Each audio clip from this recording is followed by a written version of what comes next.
после вирусной инфекции кашель длится уже более 3 недель. Что делать в таких ситуациях? Чаще всего и дети, и взрослые в основном заражаются вирусными инфекциями, заболевают, то есть вирусными инфекциями, заражаются вирусами.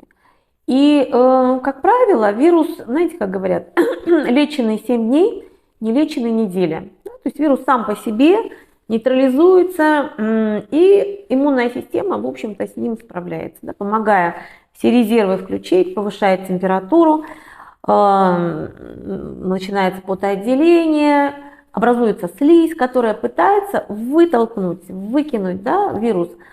Но если мы неправильные вещи делаем, да, и если есть у нас уже какая-то база, если у нас не совсем эффективно защищен кишечник полезными бактериями и присутствует какая-то бактериальная патогенная флора, да, стафилококк, стрептококк, то вот навстречу вирусу, вирус идет сверху, да, он попадает в носоглотку, как правило, все это идет через носоглоточные наши все слизистые и проникает, если здесь нет барьера.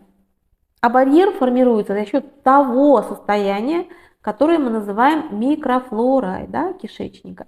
Поэтому иммуноглобулины А – это те иммунные структуры, которые обволакивают слизистую дыхательных путей и не дают вирусу попасть к нам в наше тело.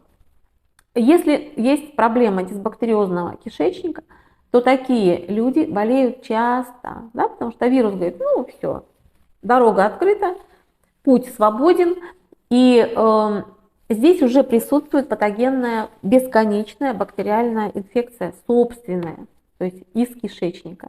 Поэтому, когда у нас пришел вирус, и мы быстро восстановились, все у нас прекрасно с микрофлорой, да, и мы долго не болеем. То есть такие люди и не заражаются, как правило. После 5 лет дети уже не должны болеть по-хорошему, даже после 3.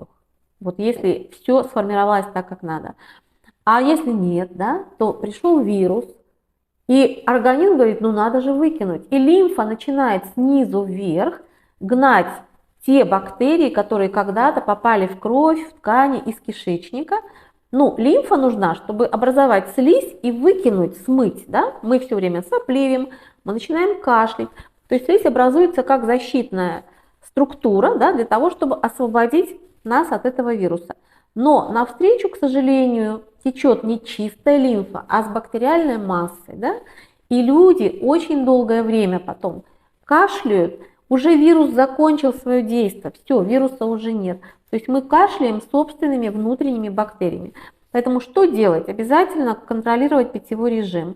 Потому что если вы хорошо пьете, вы даже вирус смоете очень быстро. Да? Вы смоете с носоглотки, с дыхательных путей. Половина бактерий смоет в пот, смоет в мочу. Все, что не успевает профильтроваться через внутригрудные лимфатические узлы, начинает сбрасываться опять, да, в бронхи, в носоглотку. И опять же, смотри в животик, убирай стафилококк, добавляй коллоидное серебро, сильвермакс, подключай солодку. Есть прекрасный продукт у нас лимфлоу. То есть это те продукты, которые будут у вас разжижать лимфу и помогать эти бактерии отфильтровывать через лимфоузлы, чтобы не было активного такого выброса.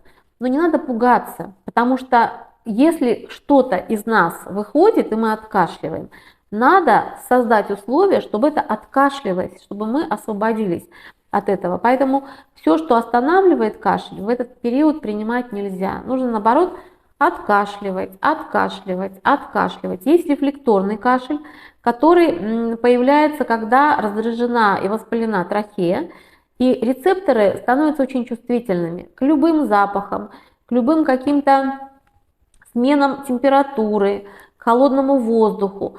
И люди могут кашлять еще 1,5, 2, 3 месяца в отсутствии инфекции. Поэтому здесь можно применять уже какие-то рефлекторные приемы, да, горчичники на икроножные мышцы. Стопы смазать хорошо каким-то активным, да, звездочкой то же самое, да, там с какими-нибудь бальзамами, с маслом чайного дерева, допустим, чтобы отвлечь. Можно горчичник на грудную клетку, да, положить, но обязательно питьевой режим, то есть вода, Вода с Coral Mine – это уникальный продукт, который быстро делает кровь щелочную, разбавляет все токсические вещества. В этой среде не размножаются бактерии и грибки. Это помогает разжижить лимфу, добавить противовоспалительные компоненты, серебро, паудеарка, кора муравьиного дерева. Можно добавить молозиво. Это то, что защитит слизистую иммуноглобулинами А от внедрения, да, вирусов. И, естественно, сформировать микрофлору бифидолактобактерий, плюс то, что улучшит отхождение мокроты, это лимфогонные продукты типа солодки и лимфлом.